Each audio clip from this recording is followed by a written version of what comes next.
What's going on, fam? It's your boy Sydney from thenakedgardeners.com. This video, we are going to be talking about this rabbit hutch that's been getting a lot of interest from people that wanting to build something like this. Unfortunately, we don't have plans for this, but there was a lot of questions that was asked during that video that we're going to be addressing on this video. I wrote down a bunch of notes from that video. One of the viewers asked, do y'all actually feed the rabbit poop to the chickens? Every now and then we will give that to them as a snack, or just if I don't have a use for it out into the garden, we will eventually do that on a rare occasion.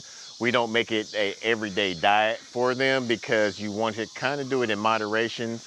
But the rabbit poop actually has a good source of nitrogen, phosphorus, and potassium in it, along with some trace minerals in it. Sometimes even the rabbits, after they do their poop, if it stay on some of the cages, whatnot, they will actually eat some of their poop. Another thing was about the poop trays.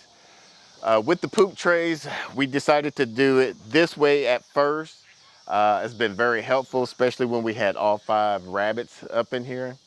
Every Friday I would collect it and dump it into either the compost bin or spread it out into the garden, because with the rabbit poop you can actually, it's a cold manure. You don't have to let it age or mature, anything of that nature. You can put it right directly onto your garden beds and act as a natural fertilizer. Somebody had asked about, actually they allow theirs hit the ground, allow theirs to do like a compost that way.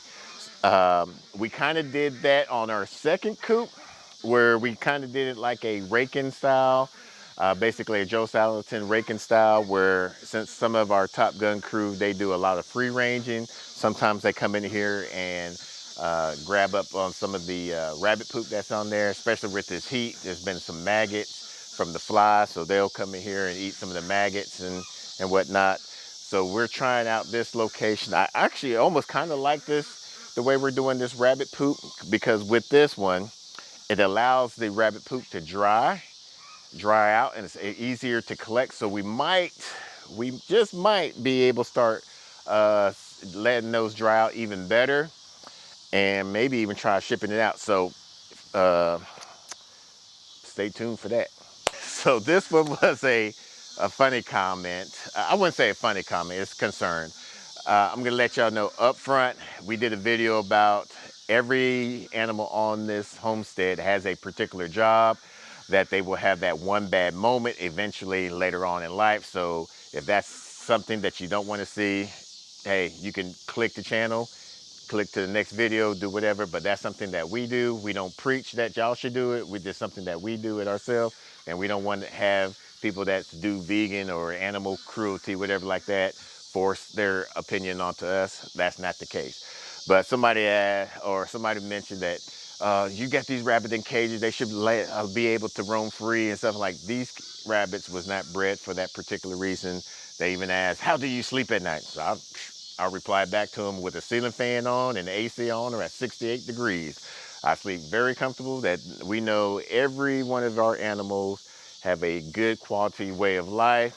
We give them the best condition as possible, and that they're pretty much happy, that we feel that they're pretty much happy in the best interest of their way of life. They provide a source of income and provide a source of food for our family and friends. I mentioned in the video that we had an issue with some of the rabbits chewing on the wood.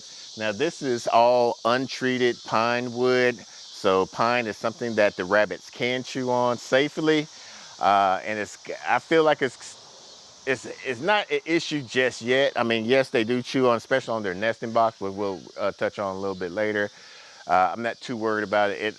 As long as it helps them, prevents them from getting an overbite or allowing their teeth to grow too large, we're fine with that. But once I hear them start chewing on some of the wood frame, what I wind up doing is, we have a pine tree right over here, and I'll grab a few of the pine cones or some of the dead branches that have fallen down, and I will break it off into sections and allow them to use that as a chewing snack, something for them to chew on. We also have a mineral salt lick block for them that they could chew and lick on to help get their, make sure their teeth stay at a certain length.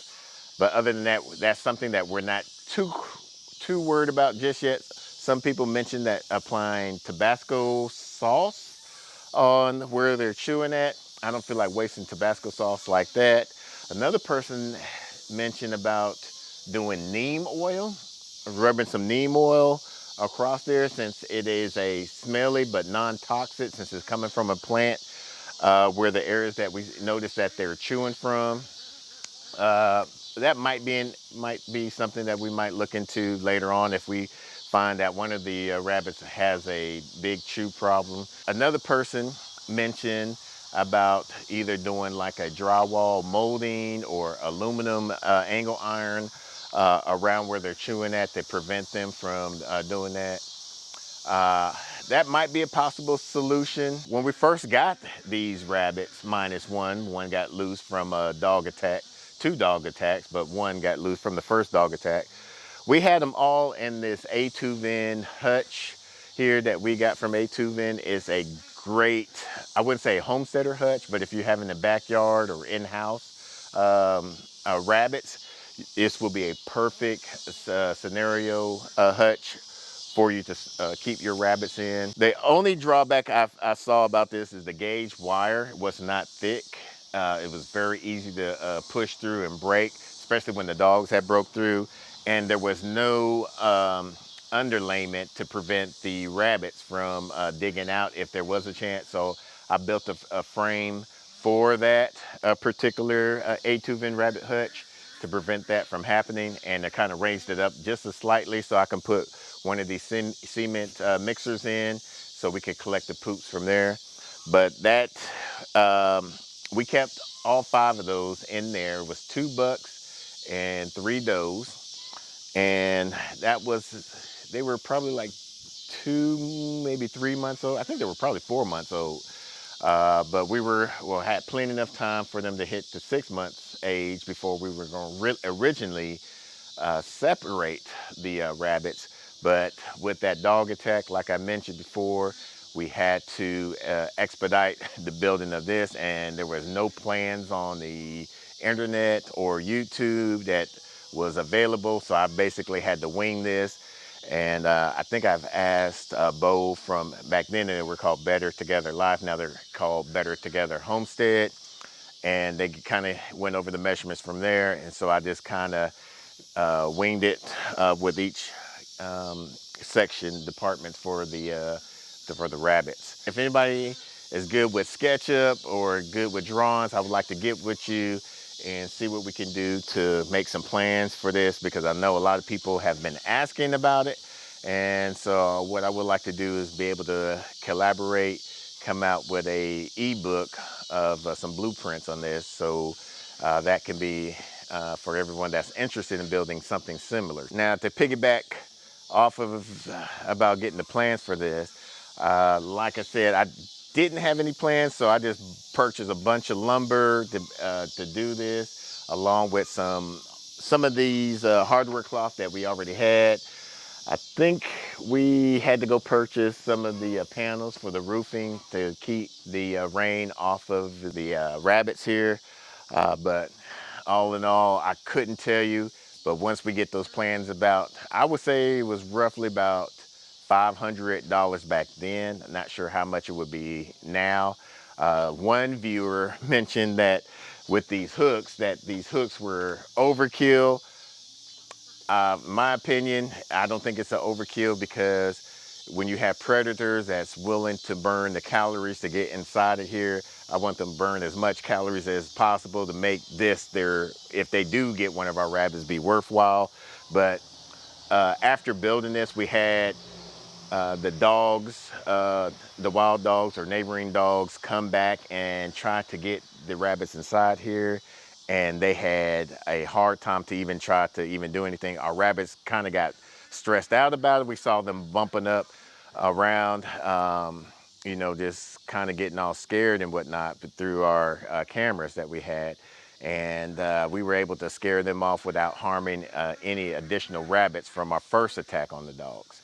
So if y'all feel like this is an overkill, I mean, this is a beefy little hutch here. It's secured, so we had plenty high winds previously, and it hasn't tipped over or anything of that nature. So if it's an overkill, I'll take that. So the next one, a viewer asked about doing an automatic watering system. We've thought about that. I've thought about that. There's nothing wrong with the water bottles that we have here. The issues I've seen about with the automatic water that I haven't found a solution for just yet. If y'all know the solution for that problem, comment down below and please let us know. That way, if anybody else is having that issue that has an automatic water, they can get that solution as well. But right now, since I am the one that's working the 9 to 5, the missus is here. For the automatic water to happen, it would have to be up here, up in the top. We will have to have it, it's still out in the open, so we will have to darken it so prevent algae from coming around. One of my friends, Junior and Mel at Catalina Acres, they have one like that, and I was almost this close of building something similar to theirs. But lately, the past few years, we've been having issues with the winter months, where during the Arctic blast and the ice storm and all these stuff that Texas is not used to having, their water line froze, and so they had to come out and eventually come in doing this. So if I already have this in place and we just only change these out, I'm fine with that. Another thing I noticed, one of them was that they had, through the tubes, the clear tubes, they were building up algae in there.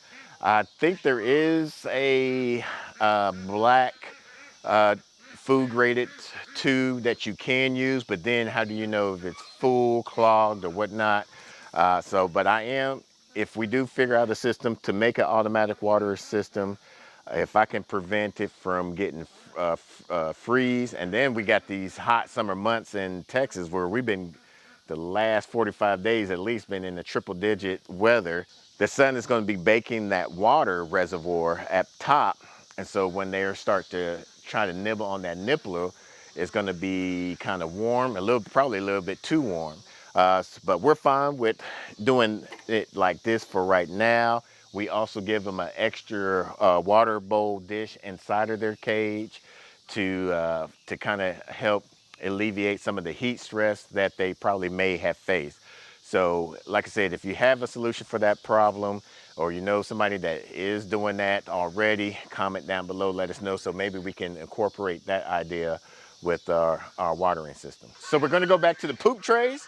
So what these are is just basically cement trays that you can get from the big box store. We got the large variety, and we drill like 1/4-inch holes in them, so that way when the rabbits do their urine and their pooping business all in there, that urine doesn't just stay inside that tray. It'll be able to drain. I made it a good distance in between here, so I'll be able to pull it in and pull it out if I ever need to. It's just an easy, simple task for if you're going to do something like this. If you're going to do something of the raking style, you don't have to worry about that. You can just let it fall on the ground and get a rake when it's time to rake it up, and sift out the poop from there. But other than that, that's all these are, just large cement trays to be able to catch the poop. We butchered 2 sets of rabbits already this year, and each succession has been getting a lot better. We've been asked what type of recipes have we been cooking or making with the rabbits. We did a recipe to our newsletter, people that follow us on our newsletter, about the rabbit A2 If you're interested in learning more about that, we'll put that at the bottom of the show notes for people that are interested in getting some information on our newsletter. I don't try to just every week try to send you something. So far, I haven't really been up to date on it, but I'm going to try to get back on it to doing at least once a month. But on that rabbit A2 It's a great dish. I think I honed it down to where now I can get a thick gravy, and you can have it over some mashed potatoes, some rice, some polenta, or something of that nature. But it is actually good and hearty. It's just a slow cook meal for your rabbits, and it's just delicious. I mentioned that we've been getting a dire amount of heat out here in Northeast Texas. We've been trying to get our rabbits less stress from this extreme heat. One of the ways that we've done last year, we haven't really done this year, was we have some frozen water jugs that we'll put inside of their coop around noontime, allow them to rest against. That kind of helps them to disperse some of their heat. The rabbits that we are raising are Tamook rabbits. That's the Texas A&M of Kingsville. They're bred with about 7 different types of rabbits. And with these, they're just basically bred for this Texas heat. The main thing that they bred for these rabbits was the long ears. So that's something that me and Mrs. Nickergardner talked about a few nights ago. Is on our next wave, we're going to, when we're trying to expand our flock or our colony, is to make sure we select the rabbits that are able to gain the weight, make sure they have the rabbits that have the long enough ears. We do tag our rabbits so that way we know which rabbit came from which parents. So that helps a little bit when people are trying to purchase some of the rabbits from us. I believe it doesn't really matter. However, we just do it to help us stay better track of our animals. That is one way that we keep the rabbits cool, is by putting the ice with them, and then we also give them some fresh water each morning, and then we also give them another water dish for them to drink out of. So that way they have like 3 options for them. And then with the hardware cloth, we got different winds coming through each direction, so they're able to get some airflow from all sides, even on top and underneath. So now let's talk about rain. We do have a protection roof on each one of these to keep them off of the rain directly on top of them. However, we are having an issue if we have rain coming from this angle or from this angle. It's the rain will somehow get inside of their food trough, their J feeder here, and to get it all mushy, so we have to empty out their whole feeder and give them some fresh feed. What I'm thinking about doing is, we have a lean-to where we normally keep our lawnmower. I was just thinking about this, is hopefully trying to move all of these over there. But the only bad thing is, right here you'll have your evening sun, so the sun will be directly on them. But as you can see, after this time of evening, it won't be as harsh on them. But what I could possibly do is put a tarp over the side of it to keep the sun off of them and from sideways rain.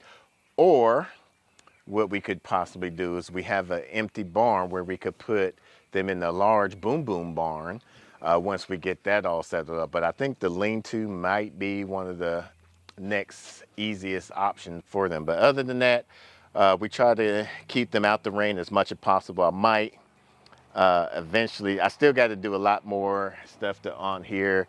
I got to do a better roof system and extend it out. Somebody mentioned on there I should at least go out a foot. I'm thinking probably even more than that. But after it gets out to about right here, probably about a foot to a foot and a half out, just put a tarp right in front of here to keep the sun off of this girl right here, and eventually 2 other girls right here, and keep that off of them, and also some of the rain. So we'll see what we'll do from there. Most likely it's going to be in the lean-to area. So those are some of the questions of the videos that we felt that we needed to address. If there are any additional questions, make sure you comment down below. If you want to see how we built that rabbit hutch, we'll put that video off to the side and also in the description down below. Until the next video, let's grow together.